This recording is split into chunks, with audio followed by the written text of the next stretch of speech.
name's Jenny Hodgson and I'm Executive Director of the Global Fund for Community Foundations. I've been to all of the APN conferences since the very beginning, and it's exciting to see the evolution of the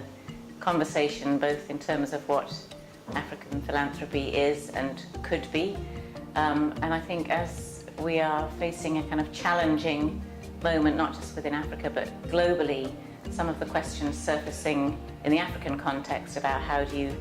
engage communities, appreciate the assets and resources that they have, and also how do you bring in the knowledge and experience within communities and use that as the basis of a philanthropy agenda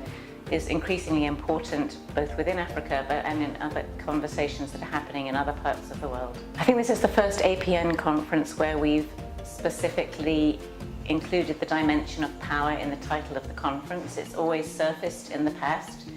but I think in the context of philanthropy, which is a word that can mean sort of horizontal, community, communal, collective organizing, giving, decision-making, and at the same time can mean large consolidation of wealth by one person or one institution, which is distributed in vertical ways, and perhaps itself is the product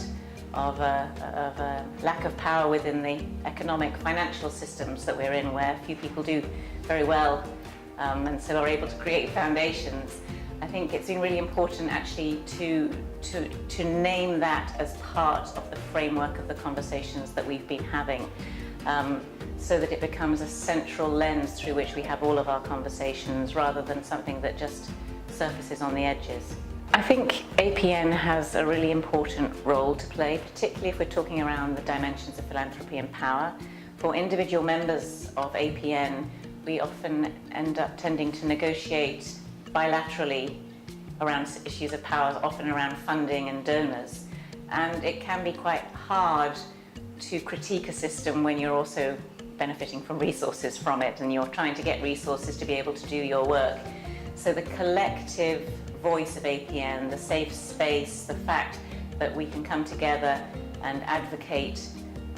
for different kinds of practices and assumptions and structures within philanthropy, on the one hand, I think is really important. But what I think is particularly exciting is the idea there's so much conversation around how do we map other things beyond money that communities have, that communities, that middle class people can contribute. It's not just money.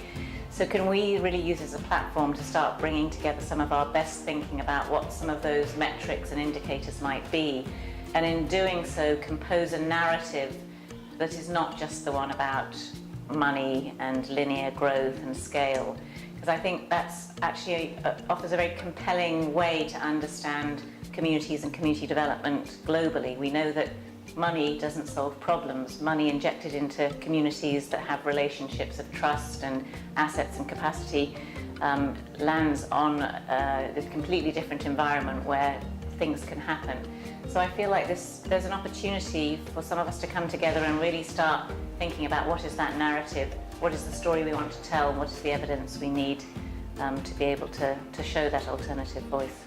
I think African philanthropy, we need to hold the space and let the story grow, and know that at the moment it lives in two spaces, one very local, quite big and top down, and we need to fill those gaps.